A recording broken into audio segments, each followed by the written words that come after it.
Hello and welcome back to the Elder Scrolls Total War, where the island of Vardenfell is prospering under the great and magnanimous rule of Lord Dagoth. Or even though he's not going to be there to see it, unfortunately, he needs to be down here in the south in Mournhold, managing the advance of his troops down into the southern lands and fighting off the terrible Dres and the hateful Hlalu, who are building up a massive army up on the border here. Fortunately, we don't mind traveling through Dresland, and they do, so that's to our advantage. So, we've got three fronts here. The northern and central fronts are all about kicking the Imperials off of Vardenfell for the time being. Northern front is right here, this little Imperial fort unnamed. We are at war. There's not too much there. That's going to be an easy win. But to get that win, we first have to get Dagoth Garres, our general in the north, up here to Nisus to regroup with these forces and take them out.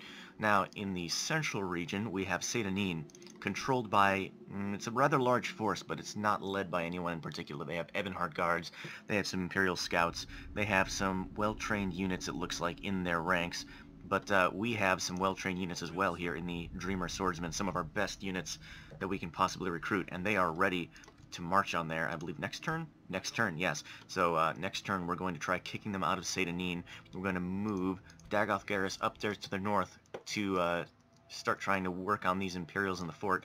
And then in the south, this is where, you know, there's a little bit of a cluster here. We have a lot of stuff going down in the south. We need to send this diplomat, yes, we need to send them down to the Argonians to see what's going on. We need to actually, we have a spy there, we have an assassin here. Can you do that this turn? We can make an attempt on this guy. This guy is Neravarine. Haven't we killed Neravarine already, or is this a different guy? Anyways, he's quite good. And we have a 50% chance of taking him out, so I think we got to take that. Can we do that this turn? Not quite yet. That's going to be next turn as well, so that's just building up towards the tension there. And then we have to take care of this army. This is like our biggest priority. They're just building up on the border. Fortunately, they don't really have all that much. It looks like all I see here are militiamen. They might have some professional units scattered in there somewhere, I'm not sure. This is just a half troop. They have a couple professional units. Again, it's mostly just militiamen. And they only have one leader amongst their forces here, Ethan Berendus. Who is this guy? He is nobody, basically. He's got two command, and they have a two-command general in charge of this massive army here, with reinforcements still coming up. So maybe we want to take them out before they get a real leader? And we can actually do that. We have the advantage of, there's a little bit of diplomatic confusion going on with them, the Hlalu and the Dres, where they just can't push through this border yet. So we can use that to our advantage and push a little bit of like guerrilla tactics, kind of like the Vietnamese, the what do you call it, the North Vietnamese, the Viet Cong during the Vietnam War, how they would move through Cambodia and strike on the side with the Ho Chi Minh Trail. We're going to pull some of those tactics down here through Dres territory, I think.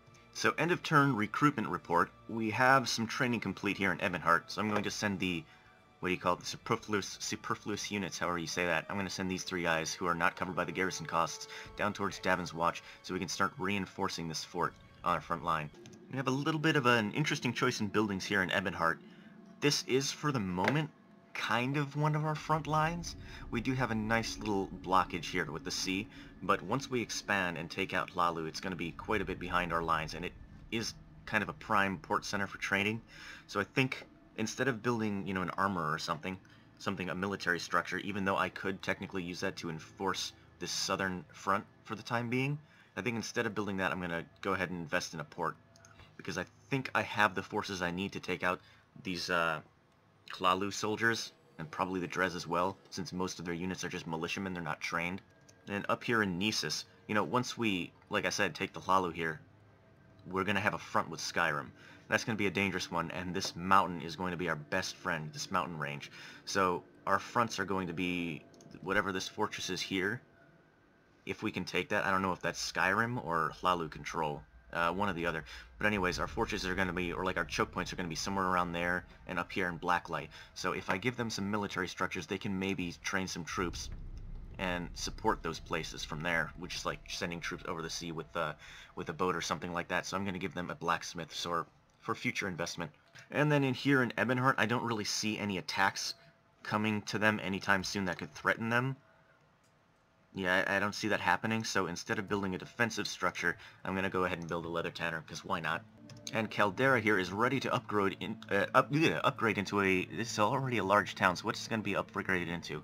just a great town or something. Anyways, I can build a stone wall there, so I'm going to do that.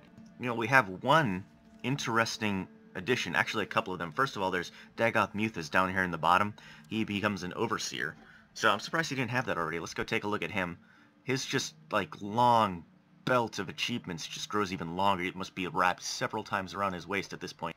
But maybe slightly more interesting is Dagoth Uthal becomes the Lord of Pelagiad, which gives him quite a few significant buffs. +1 command, +2 loyalty, +3 to personal security, +1 to public security, 5% discount on unit training costs, and +1 to chivalry. And that would be this man right here. It's actually his first addition to the retinue. He is pretty good at commanding, interestingly, even though I'm not sure how much he's done. I have to go back. It's been a while since I played this game. But yeah, he's just kind of sitting here in Pelagiad. He got his first major retinue expansion. It is a very good one. Oh, and we are also the largest faction. How about that? Our kingdom has truly grown to become an empire, for you now rule the largest area of the civilized world of any major power. The boundaries of our kingdom may be impressive, but take heed that as they become larger, they become more costly to defend properly. That is true. Fortunately, we've made good use, I think, of the natural borders, the natural lands. So we have this giant river running around. First of all, we have an island, which is nice and easily protected. And then we have all the islands around it. Then we have this nice little river, which forms a choke point right here, and this is all we have to really worry about for the time being defending. So this is pretty good for us. That is surprising, though, that we actually control more land than the Empire already. But I guess these islands sort of add up. Like, as you can see on the map, it looks like we're fairly close to Skyrim's size. But I don't know if, like, the game includes in our territory all this space of water between all of our islands. It might be doing that, and that might be why it says we're the biggest. So, first things first, I want to conclude our conflict in the central region here by taking the Imperials and booting them out of Seyda Neen. So the first things we want to do is get Dagoth... Is this Aranis? Interesting. Anyways, we want Dagoth Aranis to lead his force. He's going to become the new Lord of Seyda Neen. It seems so appropriate that the last really major Imperial stronghold in Vardenfell is Seyda Neen, where we started the Morrowind game. Just kind of kicking them off onto their boats, right there where everyone, you know, has the full vision of what that place looks like in their mind. Anyways, I've kind of combined a bunch of the forces that are not covered by the garrison here in Pelagiad into this main force. Pretty much everybody who was not free. I have a ballista to kind of take down the wall in one turn, a bunch of our most well-trained troops here, and some ash spawn, just, you know, because why not? They're not trained yet, so maybe they can get some veterancy going. I don't even think I'm going to bother to build a ram. I'm just going to go straight to the assault here. And here they come. They come out to fight. It's Captain, or Dagoth Aranis. I'm going to have to learn to pronounce these names. Dagoth Aranis and Captain Adarok. I can't pronounce anyone. What does Captain Adarok have under his command? Once again, some light legionnaires, some pretty well-trained, just normal infantry units. He has 1 unit of archers. Ebonheart guards. Who are these guys? 1 hit point, so they're not the worst we've faced.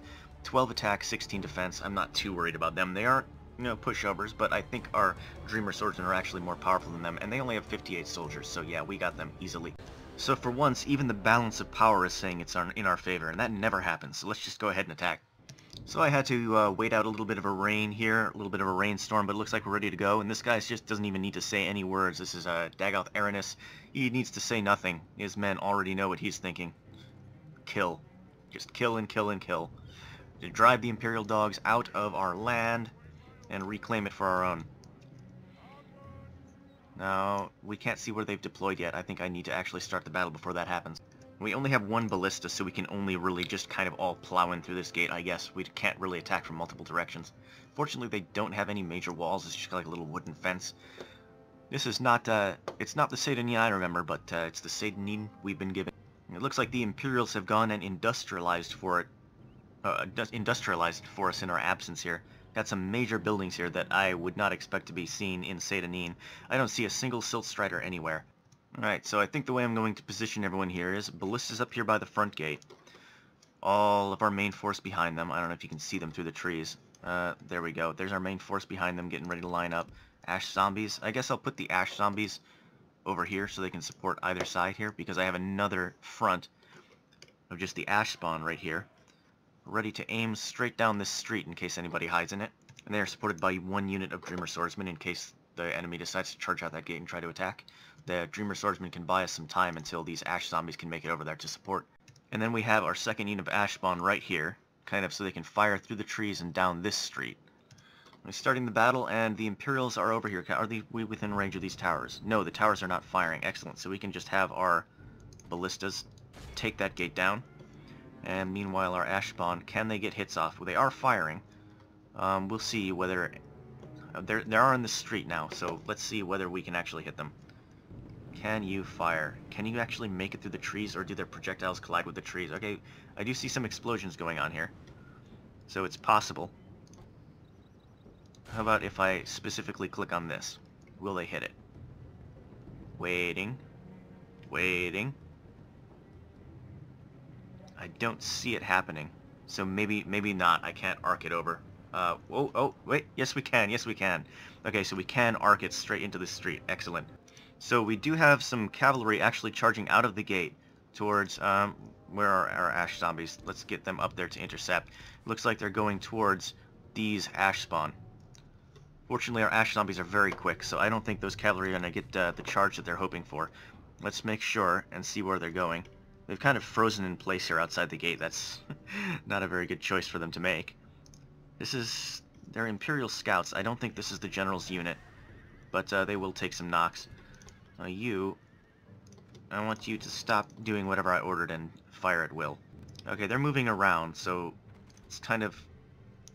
it's so hard to tell what they're actually planning, because I don't think they know what they're planning. They're going back and forth and back and forth.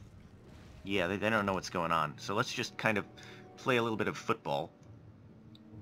American football. With our ash zombies here. They are going for these guys, so... fortunately, we do have the Dreamer Swordsman, who can move in to intercept their cavalry charge.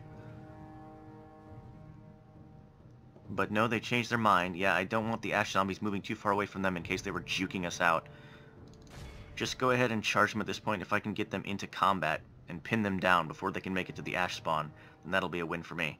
They're going to go ahead and charge, but I think our sheer numbers will kind of negate that charge. Yep, they're just falling. Falling like flies. Down he goes. Down he goes. They are fighting valiantly, these last ones. I think this is some kind of a leader. Oh, he is the general. The general is in this unit. Okay, fascinating. Unfortunately, the general is going to escape, I think. Yeah, there he goes, riding away in his horse like a pussy. I was wondering why he was wearing special armor.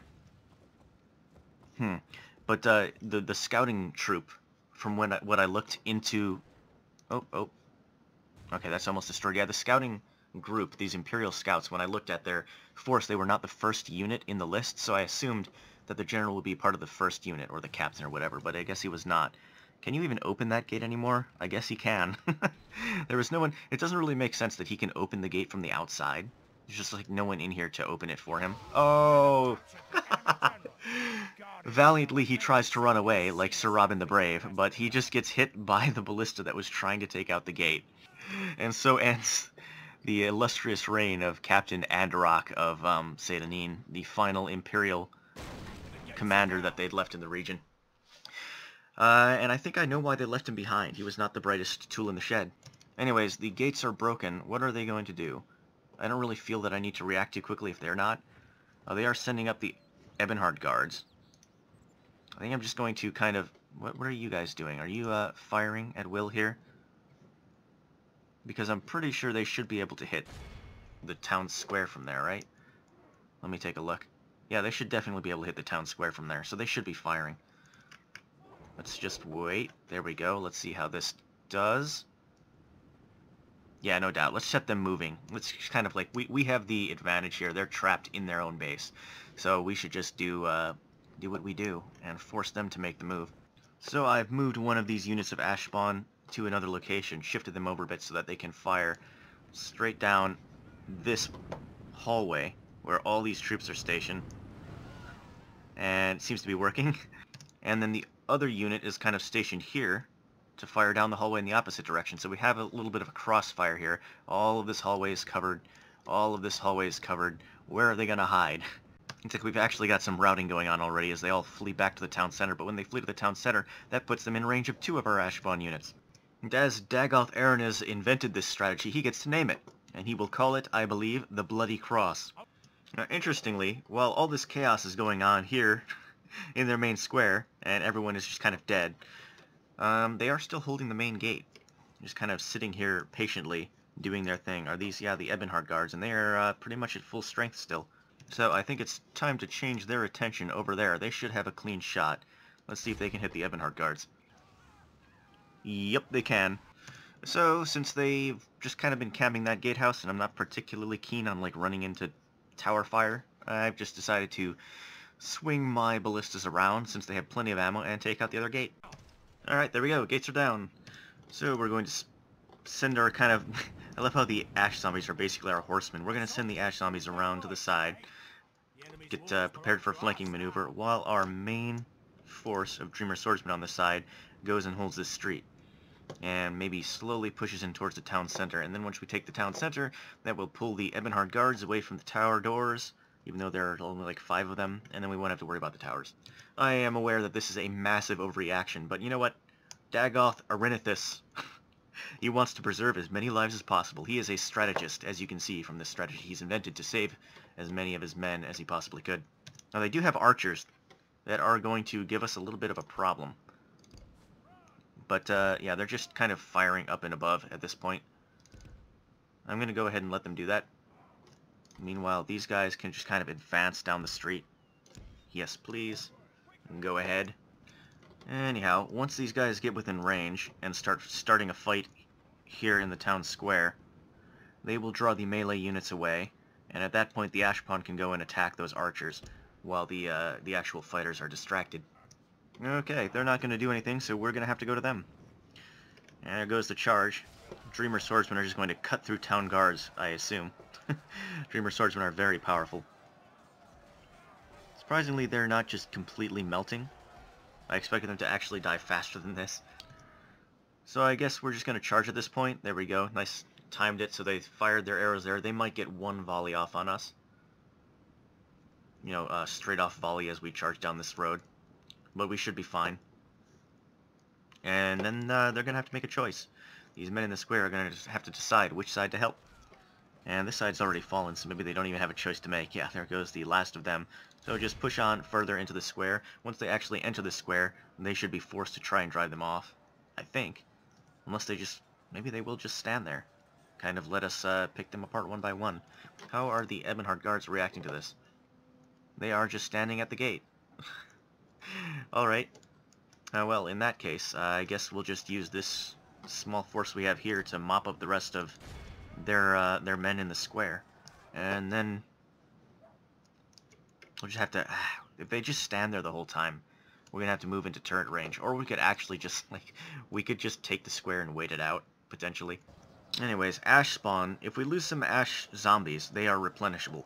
But if we lose these guys, they're tougher to replenish. As far as I know, we only have 1 or maybe 2 areas that can train these guys. So if we lose a bunch of these Dreamer Swordsmen, we're going to have to send them back to that one place and wait a long time to retrain them. So that's why I don't really want to take a lot of casualties in this battle, because we have very valuable units on the line. I'm really surprised that the Ash Zombies are as strong as they are, actually.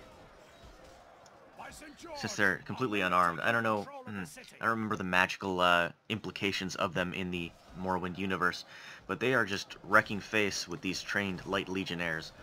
Alright, here we go. The Ebonheart guards have finally left. So I guess, who do we want to send in? Let's just send in another unit of Dreamer Swordsmen, because we can, just to make sure they don't come and retake that gate, even though I know they won't. Oh, we've actually had... that's an interesting situation. Okay, so the Ebonheart guards fled this area to kind of try and help in the town center, but before they could get there, we killed everyone in the town center. So when the Ebonheart guards got there, and it was just like 5 of them versus all of this, they decided to flee towards the town center, but since they were technically fleeing, we won the fight. So we didn't even have to deal with the Ebonheart guards. Alright, so clear victory. We lost 28 men, but I think they were all Ash zombies? I'm not sure if we even lost a single Dreamer Swordsman. So yeah, all the Ash zombies took a little bit of casualties, but we can replenish them easily. So this is a glorious victory for Captain Arenis. Dagoth Arenis, he's not a captain. Whatever he is, he's, I guess, Lesser Lord Dagoth Arenis. Whatevs. There we go. Dagoth Ernish pushes the last of the Imperials, or I guess the Imperials, out of their last city. We do have one little stronghold up here left to take care of, but Seyda Neen is now ours. Every official city on Vardenfell has now fallen under the banner of Dagoth as it should be. Dagoth or what was it? Lord Dagoth Lord of Terror, the infantryman now. Now, this place is, I'm pretty sure, massively in favor of our religion already. I can't actually check, but they're green. They're already happy, so I'm just going to occupy the settlement. No need to exterminate. Yeah, this place was already 95% cult of Dagoth. Anyways, now, is there anywhere else that I need these priests? Not especially. How many priests do I have up here? I have plenty to start taking over this land, so I don't need them on that front. I guess what I could do is put these priests on a boat, take them over here into Hlalu lands, and start causing some problems up and down this coast for their religion. Yeah, we have 0% cult of Dagoth. I can start kind of planting the seeds of dreams in the heads of these Hlalulians. Gonna go ahead and train on their ship here in Nisus, just to prepare to allow these guys to all cross over to Solstheim when we get around to that. Blacklight is being barricaded. I guess I could like take the ship and do it with them, but they're kind of busy. Our assassins continue to train on this Argonian uprising, and one of them gets a trait increase. Beautiful. This was Dagoth Irvin, Hired Blade, +1 to agent skill. What does he look like now? He has proven more than capable of committing cunning, clandestine acts. As a matter of fact, what does this place look like? This is 88% Dagoth, 90% Dagoth. I'm going to move these priests over, I think, towards this border. So that they can kind of load up onto the ship in the dock here and cut me down a turn. Yeah, I think that's what I'm going to do. Alright, so central front taken care of. We now just have a northern front and a southern front. And I guess I wouldn't really consider this the western front yet, because we have this river protecting us. We're on an island, and it does not seem that the Hlalu are intent on passing over that river. They just want to go around this way and attack us here. So I'm going to consider the Hlalu on our southern front for the time being until they prove otherwise. I will kind of maintain a little bit of a garrison in this area in case they do decide to outsmart us in that way. Tel Bernora, I thought they were mad before. It looks like they're now happy. Just kind of green faces all throughout the area. Now, down here on the southern front where things are a little bit more complicated, what is our battle plan going to be? Well, first things first, this guy seems a little bit dangerous, this Nerevarine the Malevolent. He's a pretty good commander. He does have loyalty instead of authority. Let me actually take a look at their leader and see how he looks. He has massive authority, so if we could get rid of this guy, that would be amazing. Unfortunately, I don't think we can do that just yet. Anyways, if we did get rid of him, this guy would replace him, and he's pretty good as well. So I think we should take this 50% chance, Gilvoth the Killer, try to get rid of him. He misses the target, but his trait did increase. I don't know if that makes a difference since I think he was already skilled. He missed the target, but he survived, so he gets to try again next turn. Meanwhile, our diplomat must continue his journey down south to try and find the Argonians. This guy is annoying, just camping on our border here. He can't. With his heavy units. If it was just him and his cavalry, then Dagoth Muthus could make it there, strike them, and make it back. I'm not sure if just him and his cavalry can actually handle this. What does his bodyguard look like? Okay, what I could do is just send... Can I give them one more unit? Okay, yes, I can handle this. I can send this force out to try and take care of them, which is Dagoth Muthus himself, 1 unit of Ashbon and 1 unit of Ashbon Heavy Swordsmen. I think they can probably handle this. It's mostly a militia force, a couple professional units. Now, he does have the Dres General's bodyguard, which... Do they have 2 hit points? I think they might. Well, only one way to find out. I can actually give them 1 more unit, so that'll work brilliantly. Let's go ahead and attack them. Do we have more details yet on this guy now? Alright, yeah, they do have 2 hit points, and there's 77 soldiers, so this guy is dangerous with this bodyguard. Besides that, he has 2 professional units. One of them are Javeliniers. That's 10 and 12, 10 and 15, and these guys have javelins. They have 1 unit of bowmen. But, I mean, they're militia, but they're bowmen, so they could still be a little bit of a problem. and 1 unit just militia spearmen. So this is actually 8 and 9 on these Dres light infantry. They're not too bad. This is not a terribly trained force, just kind of supplemented by infantry. And we have a small force as it is, but we do have 1 unit of ash spawn, so we should be able to handle it. Just kind of fight on a nice flat thing of land here, so this works perfectly for us. And they're firing already. Nice. This is one of the rare small-scale battles we're going to fight. Let's see. Where is the general's bodyguard? Is that them in the back? Oh yes, there they are. This is the dangerous unit. And hopefully we can hit them pretty hard with our ash spawn before they get too close. They're starting their charge up the hill here. They still have quite a ways to go though. I'm going to go ahead and move these units up to the flanks just so that we don't get caught off guard. And they've stopped running. And they've stopped entirely. I'm not sure what their plan is now. Or, oh, they want to skirmish. Well, that's dumb. I don't know why they want to do that. And their skirmish has gone poorly for them. I think their AI just kind of counted out that they had more archers than we did, technically, since we only have this many ranged units, and so they decided that would have been the best course of action. That was a mistake. Unfortunately, now their archers are routing, and they're still just standing there. Well, then I guess let's start marching down the hill here. To the flanks a little bit, so we're not in the way of our ash spawn. Maybe right about there. And right about there. That should work. Alright, there we go. I think by approaching we sort of tempted them into movement. So they're not completely broken anymore. Ash spawn are still firing on the general's bodyguard down here. They've taken some casualties. But we should get some fights in with our ash spawn heavy infantry here. And in fact, I think it's time for you to stop firing. There we go. You take the center line. They're retreating already. You just charge down the hill with them. And you move around the back. And kind of force them to turn around while we attack them.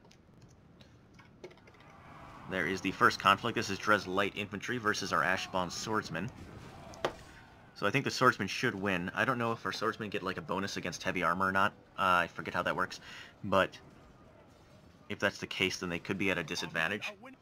Now, General's Bodyguard, these are the dangerous guys. It's General's Bodyguard versus General's Bodyguard, and I think their bodyguards are better, but we've done some serious damage to them with the ash spawn before they came into combat, so we should have a good chance at this. Yes, they've actually just kind of retreated, so we'll just kind of continue the battle and make sure that we take out this general. Ash spawn, come on. Come on, get there. Don't you let them escape, particularly the general. Alright, good, we managed to intercept them. And can we take out the general now? Damn, he's kind of... Oh, he separated from the pack for a little while there, but then he ran back into it. And now he's in the midst of it. Ah, we got him. Excellent. There we go. Kumi Numis Katil. He has fallen.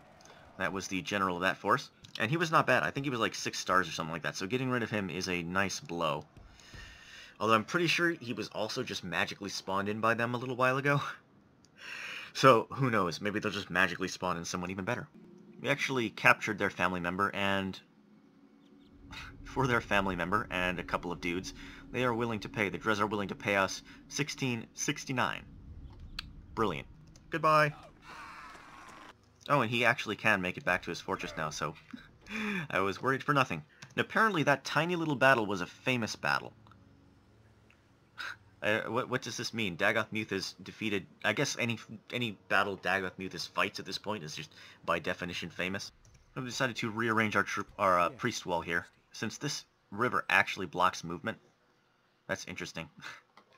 We only need to defend this little choke point. So we'll just build up an even thicker priest wall there and actually send some of our priests, since we're starting to get really well into Dagoth cult here, 89%. We can send some of them into this territory and start converting the next Dres area. And I think I'm going to do the same thing over here. Just get a little bit of a head start. Maybe just leave 2 of them behind. Alright, now, over here, with the Hlalu, they've actually sent their one general amongst this force back away from the main force now, which was an interesting decision. Now, I think it's time for some Ho Chi Minh strategies from Dagoth Milan here. He is going to move up to the border. I don't know if they can actually attack us in Dres territory. He's going to strike a night attack, try and take out this big stack of units, do as much damage as he can, and then retreat back into Dres territory. Even though I don't think he can make it all the way back to the fortress, I don't know that he has enough movement to do that. Maybe he does. I don't know that he has enough movement to do that. Let's check the other units. Maybe he does, but if he doesn't, he can just retreat into Dres territory, and they won't be able to follow him, presumably. Admittedly, he's not cutting out that much by attacking with the night battle, since almost all the troops are in this army, but still, it's better than nothing. And those troops are like all militiamen, so they stand no chance. They are just going to be picked apart. Alright, here we go. Kind of deployed back on a little hill as per usual, and that is the massive force of the enemy that we are trying to narrow down. I'm going to start firing on them immediately. And I think I'm going to move up the wings of my force, just to kind of block them off a little bit. Just a preemptive movement. And then I'm going to leave the general back here as reserves for the time being. Alright, that is a pretty impressively sized force, even if it is mostly militia, just running up this hill at us. They are charging at full speed. They did lose quite a few men back there, but now they are trying to make up for that lost ground, I think. Hopefully they're not just going to stop right there. Hopefully that... Oh, they're archers. Okay, hopefully they're not going to wait for their skirmishers to actually work here. I would like for them to actually try. And indeed, they're just running past their skirmishers, so I'm going to actually move up with a couple of our units here on the flanks, just to kind of confuse their forces and hold them back at a distance. That's how I'm going to play it for the time being. And these guys can come up and just kind of act as reserves. Both this unit of Ashbon and our main general's unit are going to act as reserves. Actually, the general has to get in here because they are severely outnumbered. Are these professional units? No, those are actually just militiamen, so maybe it's fine. They are going to go ahead and dictate the battle at the center there. So how are we looking? Victory is almost a certainty there. These are just a bunch of militiamen. Where are their professional units? I don't see them. Are they just holding their professional units back and not sending them into the fray yet? Maybe they're trying to tire us out first? Interesting, but it's not going to work out for them because their militiamen are just going to break very quickly. In the meantime, I guess we can send our reserve unit over here and just get a flanking maneuver off on them, break them before the rest of the main body of the force arrives. And these guys can just stay there and take the blow. Yep, because... No, they're not broken, actually, so this is a little bit dangerous because they're about to be surrounded by them. But fortunately, they broke in time. So now I can send them to take care of them to take care of them. They can fight the battle on that front. How is it looking over there? This is the kind of chain of battle here. They have gotten a surround off, so this unit needs to go back and support. We are severely outnumbered. It's very fortunate that they have such a low amount of professional units here.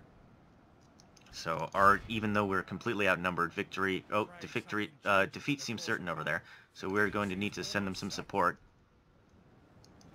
And I think our Ashbon are taking some heavy knocks. Are you firing? You can probably fire on them to kind of support. They do actually have the hill advantage over here, which is unfortunate, but they are just militiamen. So only half the enemy force remains. The archers are firing on our Ashbon, which is not cool. That's not cool. You retreat a little bit so that they can get a clear shot on them. Just fall back a little bit. Yes, and just like that, they've retreated. Excellent. Okay. Now, I don't really need much else. You can fire. Ashbon, start firing on them. And, okay, the battle is going in our favor at this point. There is still a conflict in the center, so they have to... I think I need all my units down here in the center to turn the tide over here. But they've started to retreat, and their general's fallen. That's going to be it. Even though it was just a captain, I'm just not going to have as big of a hit on morale as it would be if it was like a legit general. But yes, that's still going to send them routing for the hills. So, excellent. That's the end of the battle. And now I'm going to send them back and just kind of have my Ashbon firing at will to kind of take out as many of them as possible. That was an interesting battle. Oh, they are running for the hills, but that was a bit of a close one. It was a bit sketchy. We took some casualties. But what are you going to expect when you have a massive army like that moving in? And we had hardly anyone to defend them with. But it's okay. We can train some troops up, reinforce this front. This is the western-southern front, I guess. And we'll keep going. This is going to deal a massive blow to the Lalu effort to build up those forces on the border. We just decimated their forces before they could get through with the diplomats and negotiate passage with the Dres. So this is what happens when you respect alliances. Oh, underhanded tactics are the best. Alright, there we go. Dagoth Milan the guerrilla defeats a far superior force of Captain Talden while the actual general was away doing, I don't know, whatever, shopping in the nearby town or whatever he was doing. Experience gained, we got a little bit of experience, but we took some, what was our casualties sustained, 29, and then we healed 14. So casualties weren't that bad, we healed quite a bit of them. And with the prisoners, we do what we always do. Goodbye. That was the entire point of that operation, after all, just kind of narrow down as much as possible. He's trapped behind these guys now, so we actually have to take out this other 510 force before we can retreat into Dres territory. We better do that. This, actually, this force... Oh, they're damaged. Never mind. I think there's only 19 in this unit. Yeah, they have nothing. They're heavily damaged, and they're just a bunch of militiamen, mostly. Oh, they are actually, charging straight for us here. So we're going to actually have to fight this battle. I'm surprised they made it to us with such a small amount of people. You guys, stop. Stop firing. Actually, go ahead and fire at them. But we have the hill advantage, and these are just militiamen, so it should be just fine. Yep, that was over pretty quickly. And for some reason, these guys were chasing way further than they needed to, and I'm pretty sure they just got hit in the back by several fireballs from our ash spawn. So that's gonna hurt. Technically another heroic victory. We lost 18, but I'm pretty sure most of those were just from... Where's the casualties sustained? Like 9 or healed. 21 sustained here and 3 healed. So yeah, I'm pretty sure this must be the unit that just ran off and got pelted in the back by our own ash spawn. Goodbye. Actually, oh, trait decrease. Okay, this man is happy. So he loses Dagoth Milan, the Guerrilla Master, loses his feels unappreciated trait because he's now happy with the way he's being treated. He finally got some action. And indeed, he cannot make it back to the base, but Dagoth Milan returns to the relative safety of Dreth territory, oddly enough, from his victorious campaign against Lalu. And I think that's going to be it for this time. I'm 36 minutes in, so I've got to end it off. We're starting to just slowly, inch by inch, push down into Dres and eventually Lalu territory here. The Imperials are all but pushed off of Vardenfell, and then we're going to move up towards Solstein. So we've accomplished a lot, but there's still a lot to do. And I'll see you next time. God, yes, God, yes, yes, yes, yes, yes, God, yes, yes, God, yes, yes, yes, yes, God, yes, yes, yes, God, yes, yes, yes, yes, God, yes, God, yes, yes, yes, yes, yes, God, yes, God.